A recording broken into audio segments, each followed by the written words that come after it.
Halo semuanya, selamat datang di channel yang tidak layak untuk dihina ini. Sebelum kita mulai, atur posisi santainya, seruput kopinya, dan mari kita berkhayal.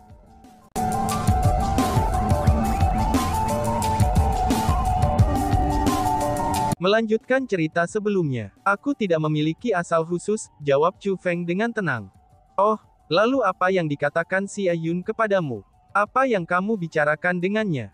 Kenapa dia memilihmu? Apa hubungan antara kamu dan dia? Tanya Chu Xiansuo bertubi-tubi. Tidak ada hubungan, kata Chu Feng. Tampaknya kamu tidak memahami situasi kamu saat ini. Setelah Chu Xiansuo mengucapkan kata-kata itu, dia menunjuk Chu Feng dengan jarinya, dan sinar cahaya keemasan keluar dari jarinya. Itu berubah menjadi pisau tajam, dan mendorong ke arah Chu Feng. Cerot, darah berceceran, dan pisau emas itu telah menembus dada Chu Feng. Wush! Kemudian, Chu Xiansuo tiba-tiba melambaikan tangannya. Kemudian, pisau emas yang menembus ke tubuh Chu Feng mulai tercabut. Segera, darah berceceran di mana-mana. Selain itu, Chu Xiansuo menyayat bahu dan lengan kiri Chu Feng. Serangan Chu Xiansuo bukanlah serangan biasa, dan itu adalah metode serangan khusus. Meskipun tubuh Chu Feng tidak bisa dihancurkan dan mati, karena dia adalah abadi sejati, serangan khusus seperti ini masih akan membawa rasa sakit yang tak terbayangkan kepada Chu Feng.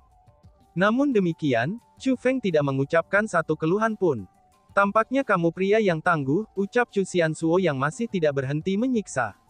Jika kamu memiliki kemampuan, lepaskan aku. Kami akan bertarung dengan adil, kata Chu Feng. Hahaha, melepaskanmu, berkelahi secara adil, apa yang membuatmu berpikir kamu bisa bertarung melawanku? Hanya dengan peringkat satu kultivasi True Immortal kamu itu, tuan muda ini bisa menenggelamkanmu dengan sekali ludah saja. Chu Xiansuo mengejek. Tampaknya kamu tidak berani melepaskanku saat itu, balas Chu Feng sambil tersenyum. Dibandingkan dengan penghinaan Chu Xiansuo, senyum Chu Feng jauh lebih mengejek. Dan boom, saat berikutnya, pisau emas sekali lagi menusuk ke tubuh Chu Feng. Namun ekspresi Chu Feng tetap tidak berubah. Belum lagi menjerit kesakitan, dia bahkan tidak berkedip. Baiklah, aku akan melihat betapa sulitnya kamu sebenarnya, ucap Chu Xiansuo. Mata Chu Xiansuo dipenuhi dengan niat membunuh, dan pisau emas terus menembus Chu Feng lagi dan lagi. Sekali, 2 kali, 10 kali, 100 kali, 1000 kali. Sama seperti itu, dalam sekejap mata, tubuh Chu Feng dipenuhi dengan lubang. Namun demikian, Chu Feng masih tidak mengucapkan suara kesakitan. Tidak hanya itu saja, tetapi Chu Feng bahkan menatap Chu Xiansuo dengan hinaan di wajahnya sambil berkata, apakah hanya itu yang bisa kamu lakukan? Setidaknya, kamu harus mencoba membuatku merasa sakit, ucap Chu Feng. Oh, jadi kamu ingin merasakan sakit? Baiklah, aku akan membantu mengabulkannya, ucapnya. Setelah mengucapkan kata-kata itu, Chu Xiansuo mengeluarkan botol. Dia membuka botol itu dan memercikkan isinya ke Chu Feng.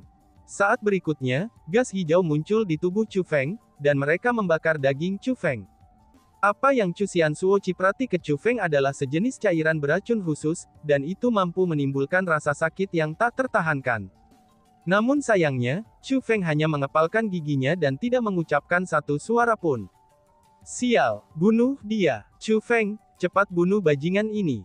Si ratu menderu dengan marah di ruang spiritual Chu Feng. Meskipun rasa sakit seperti itu bukan masalah besar bagi Chu Feng, lalu bagaimana mungkin si ratu mentolerirnya, itu ketika dia menyaksikan Chu Feng menderita siksaan semacam ini dengan matanya sendiri. Ratu, jangan cemas. Meskipun kami telah kehilangan kesempatan yang menentukan dan berada dalam posisi yang benar-benar tidak beruntung, tapi dia tampaknya sangat tertarik mengapa putri suci itu ingin melihatku. Selama aku tidak memberitahunya mengapa, dia tidak akan membunuhku. Selama dia tidak membunuhku, aku akan memiliki kesempatan untuk melarikan diri. Selama aku bisa melarikan diri, aku akan mengembalikan penghinaan yang aku terima hari ini 10 kali lipat. Chu Feng mencoba menenangkan si ratu. Sebenarnya, apa yang dikatakan Chu Feng pada si ratu bukan hanya kata-kata yang menghibur, tapi itu adalah tekadnya. Terlepas dari siapapun mereka, karena mereka berani mempermalukannya sedemikian rupa, dia pasti tidak akan membiarkan mereka dengan mudah. Tepat pada saat itu, pisau emas yang awalnya menusuk ke tubuh Chu Feng tiba-tiba dihapus dari tubuh Chu Feng. Kemudian, pisau itu menembus langsung ke tubuh Songxi. Menjerit, bagaimana mungkin Songxi bisa mentolerir rasa sakit seperti itu? Dia segera menjerit menyedihkan, dan dia bahkan menangis kesakitan. Berhenti, Chu Feng buru-buru berteriak setelah melihat itu. Oh, jadi ini kelemahanmu. Tampaknya kamu sangat peduli dengan temanmu. Melihat reaksi Chu Feng, Chu Xianzuo tersenyum bangga. Jika kamu memiliki kemampuan, maka arahkan mereka padaku. Hal ini tidak ada hubungannya dengannya, kata Chu Feng. Sangat baik, aku tidak menyakitinya. Namun kamu harus berlutut di depanku, dan kemudian memberitahu aku apa yang ingin aku ketahui, kata Chu Xianzuo. Chu Feng, jangan berlutut. Kamu tidak bisa berlutut pada bajingan seperti dia, kata si ratu. Namun sayangnya, Songxi masih mengeluarkan jeritan kesakitan yang menyedihkan. Ini menyebabkan Chu Feng merasa sangat ragu-ragu. Di satu sisi, dia benar-benar tidak mau berlutut. Setelah semua, Chu Xianzuo sendiri adalah seseorang dari klan Surgawi Chu. Di sisi lain, dia tidak bisa mengabaikan Songxi. Jika kamu masih tidak berlutut, aku akan melumpuhkan kultivasinya, ancam Chu Xianshu. Aku akan berlutut. Pada saat itu, Chu Feng akhirnya membuat keputusan. Melihat bahwa Chu Feng telah menyetujuinya, Chu Xianshu mengungkapkan senyum kemenangan. Hanya saja, senyumnya itu sangat menjijikkan untuk dilihat. Pergilah dan berlutut, kata Chu Xianshu kepada Chu Feng. Pada saat dia mengucapkan kata-kata itu, Chu Feng merasa bahwa meskipun tubuhnya masih dibatasi oleh kekuatan penindasannya, tapi dia mampu menekuk lututnya. Itu adalah ulah Chu Xianshu. Dia sengaja membiarkan Chu Feng menekuk lututnya, dan dia ingin Chu Feng berlutut sendiri. Mengapa kamu masih tidak berlutut? Generasi muda Chu Heavenly Clan yang lain mulai mendesak Chu Feng untuk berlutut. Pada saat itu, Chu Feng berhenti ragu-ragu. Dia menekuk lututnya, dan berencana untuk berlutut kepada Chu Xianshu. Chu Feng selalu menjadi seseorang yang sangat peduli tentang martabat dan kehormatannya. Namun demi keselamatan Songxi, Chu Feng telah memutuskan untuk melepaskan martabat dan kehormatannya sendiri. Meskipun dia sudah memutuskan untuk berlutut, tapi Chu Feng merasa sangat benci di hatinya. Dia benci betapa sangat lemah dirinya, sehingga dia harus menyerah pada sampah seperti itu. Namun tepat pada saat Chu Feng mulai berlutut, telapak tangan yang kuat tiba-tiba memegang lengan kanannya, dan kemudian menariknya kembali. Pada saat tangan itu meraihnya, Chu Feng bisa merasakan bahwa kekuatan menindas yang membatasi tubuhnya telah menghilang. Dia telah mendapatkan kembali kebebasannya. Chu Feng mengangkat kepalanya untuk melihat, dan menemukan bahwa itu adalah orang tua. Chu Feng mengenali pria tua itu. Orang tua itu adalah salah satu dari Starfall 8 Immortals. Dia adalah orang yang telah menutupi Chu Feng dalam sorotan cahaya dan membawanya ke puncak. Tuan Muda Xianshu, Tuan Muda ini adalah teman putri suci kami. Bisakah kamu memberikan wajah orang tua ini dan membiarkannya pergi? Orang tua itu bertanya. Meskipun dia berbicara dengan cara yang sangat tenang dan tampaknya bahkan sedikit memohon, tapi ekspresi Chu Xianshu dan yang lainnya berubah ketika pria tua ini muncul.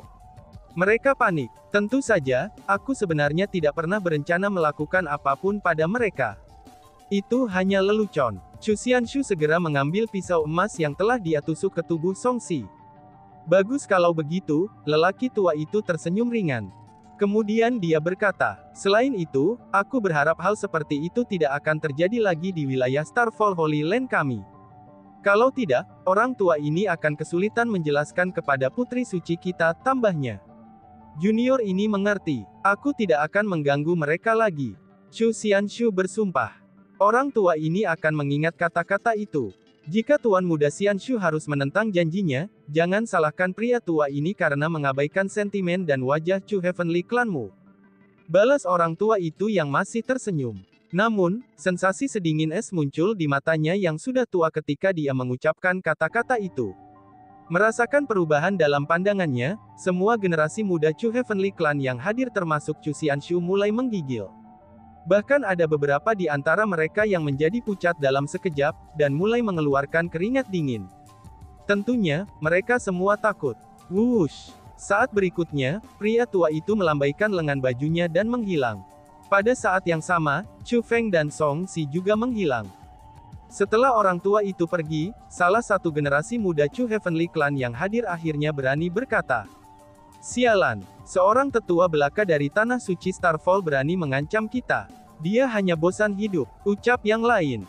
Mengapa kamu tidak mengatakan kata-kata itu ketika dia ada di sini? Tanya Chu Xianshu. Aku, generasi muda Chu Heavenly Clan itu mengungkapkan ekspresi canggung.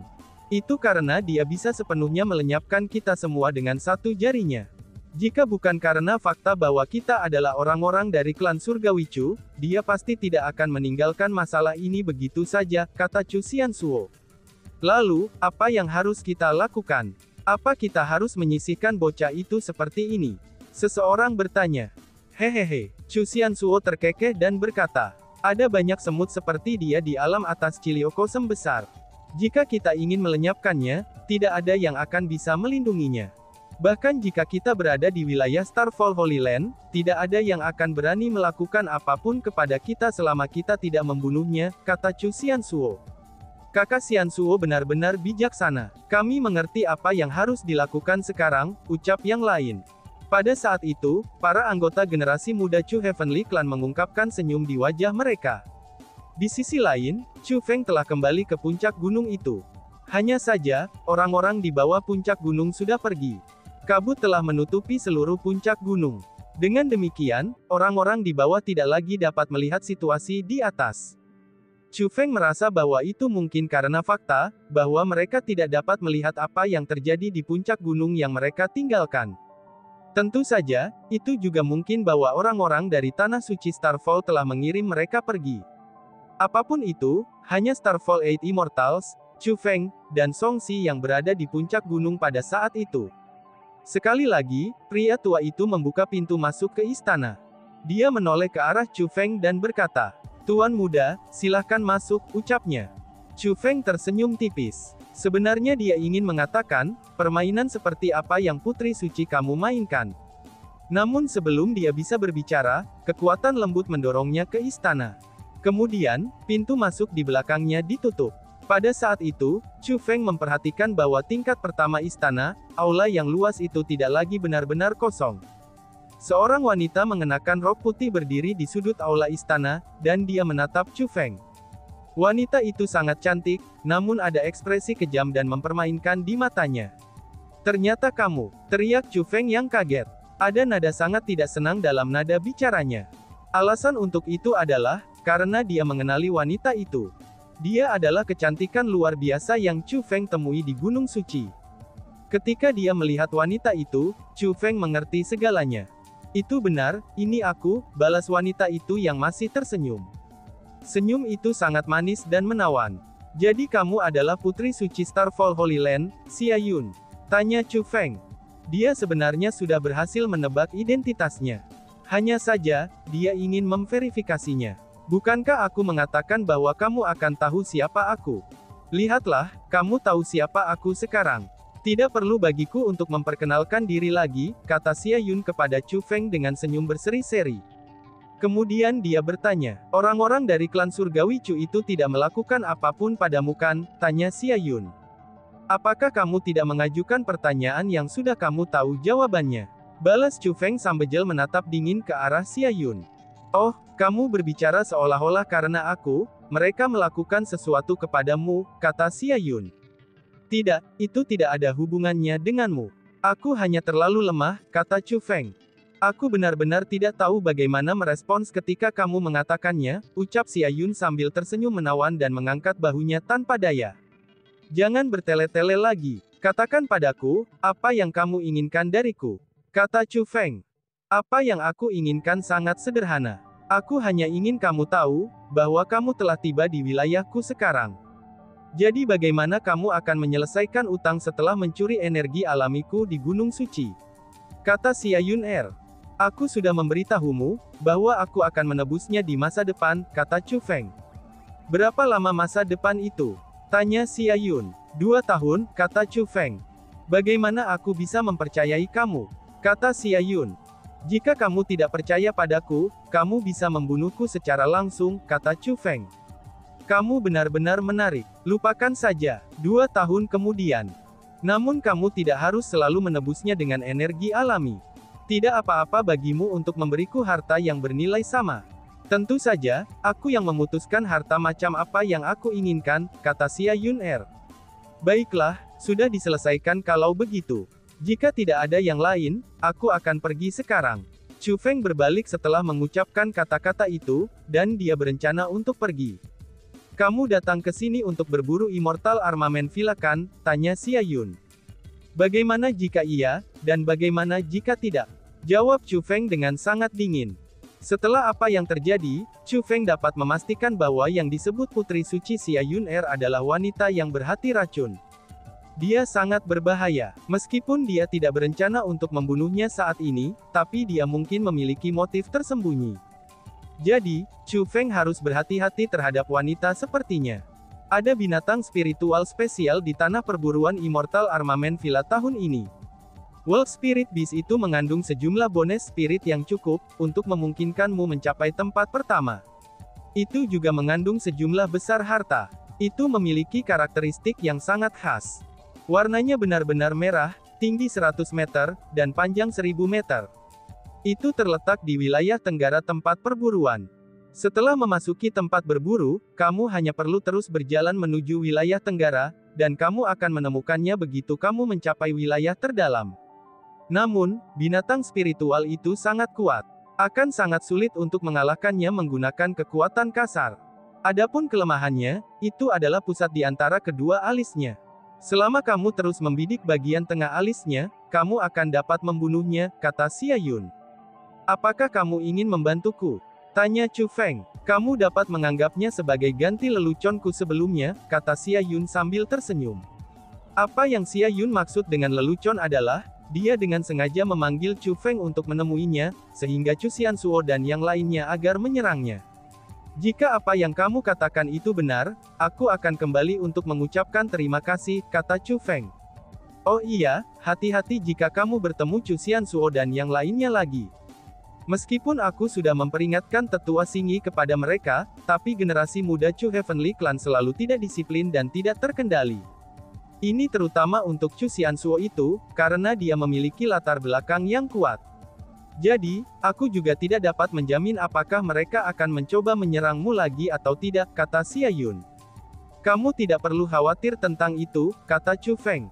Setelah dia mengucapkan kata-kata itu, pintu keluar aula istana terbuka. Kemudian, Chu Feng berjalan keluar dari istana. Tepat setelah Chu Feng berjalan keluar dari istana, dia merasakan sekelilingnya menjadi kabur. Ini ulah orang tua itu, orang yang dipanggil Xia Yun dengan tetua Xingyi. Dia membawa Chu Feng dan Song Si bersamanya saat bepergian di langit, dan kecepatannya sangat cepat. Putri suci kami memiliki temperamen seorang anak kecil. Dia tidak memiliki kedengkian dalam tindakannya. Aku berharap bahwa Tuan Muda tidak akan membalas sikap buruknya, tetua Xingyi berkata kepada Chu Feng. Terlepas dari bagaimana hal-hal terjadi, aku masih harus berterima kasih kepada senior karena membantuku hari ini, kata Chu Feng. Hahaha, itu adalah niat putri suci kami untuk meminta bantuan orang tua ini, kata tetua Xingyi. Junior ini mengerti, kata Chu Feng. Chu Feng tahu betul bahwa tetua Xingyi hanya pergi untuk membantunya karena perintah Xia Yun. Namun bagaimanapun juga, itu berkat kedatangannya yang cepat sehingga dia dicegah untuk berlutut kepada Chu Xianzuo. Bagi Chu Feng, ini merupakan bantuan besar. Kalau begitu, di bawah ini adalah Immortal Armament Villa. Orang tua ini hanya akan mengantar kalian berdua sampai di sini. Tuan muda, masa depan itu panjang, aku berharap kita akan bertemu lagi, ucap tetua Xingyi sambil menggenggam tinjunya kepada Chu Feng dan Song Si. Chu Feng dan Song Si menggenggam tinju mereka kembali pada tetua Xingyi. Tetua Xingyi sekali lagi menggenggam tinjunya kepada Chu Feng dan Song Si, dan kemudian dia berbalik dan pergi. Oh surga, itu adalah salah satu dari 8 abadi Starfall. Tidak hanya dia secara pribadi membantu aku menyembuhkan luka aku, tetapi dia bahkan secara pribadi membawa kami ke villa persenjataan abadi. Selain itu, dia sangat sopan terhadap kita sepanjang waktu. Ini adalah sesuatu yang aku tidak pernah impikan di masa lalu. Namun sekarang, hal itu benar-benar terjadi. Chu Feng, kamu benar-benar terlalu menakjubkan.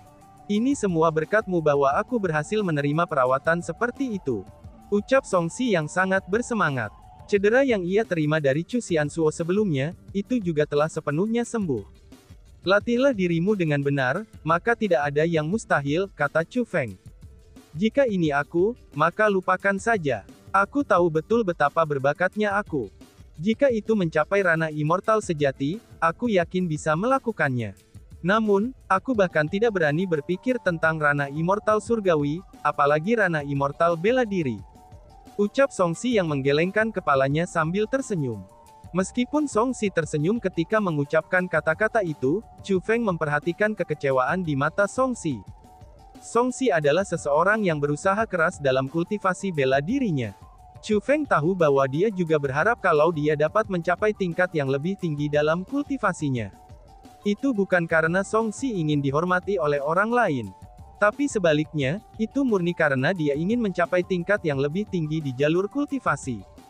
Meskipun benar bahwa bakat seseorang sangat penting di jalur kultivasi bela diri, tapi keberuntungan bahkan lebih penting daripada bakat. Aku merasa bahwa kamu belum menemukan keberuntunganmu sendiri. Namun cepat atau lambat, kamu pasti akan menemuinya. Karena itulah, jangan berkecil hati. Kamu harus bertahan. Kalau tidak, kesempatan beruntung milikmu tidak akan pernah datang, ucap Chu Feng untuk mendorong Songxi. Aku pasti akan bertahan. Songxi tertawa. Tampaknya Chu Feng berhasil mendorongnya. Setidaknya, Chu Feng memberinya kepercayaan diri. Setelah itu, Chu Feng dan Songxi terbang turun dari langit dan tiba di Villa Persenjataan Abadi. Villa Persenjataan Abadi sebenarnya adalah sebuah villa. Selain itu, semua konstruksinya sangat sederhana dan tanpa hiasan. Bahkan terlihat agak usang. Jika dilihat, Immortal Armament Villa sangat besar. Selain itu, mereka memperlakukan tamu mereka dengan sangat baik. Praktis semua yang datang untuk ikut berburu diberi tempat tinggal. Bahkan teman dan keluarga yang mereka bawa, semuanya juga dengan antusias diterima oleh Immortal Armament Villa. Mereka sama sekali tidak memiliki arogansi kekuatan besar sama sekali, dan Chu Feng yang menemukan hal ini sangat memuaskannya. Alasan untuk itu adalah, karena sangat sedikit kekuatan di dunia kultivator yang akan bertindak seperti Villa Persenjataan Abadi. Ini bahkan lebih jauh setelah dia mengalami betapa belagunya generasi muda Chu Heavenly Clan itu. Sebagai perbandingan, cara Villa Persenjataan Immortal memperlakukan tamu mereka bahkan lebih terpuji. Dan tiba-tiba saja bersambung. Sekian dan terima kasih banyak. Bye-bye.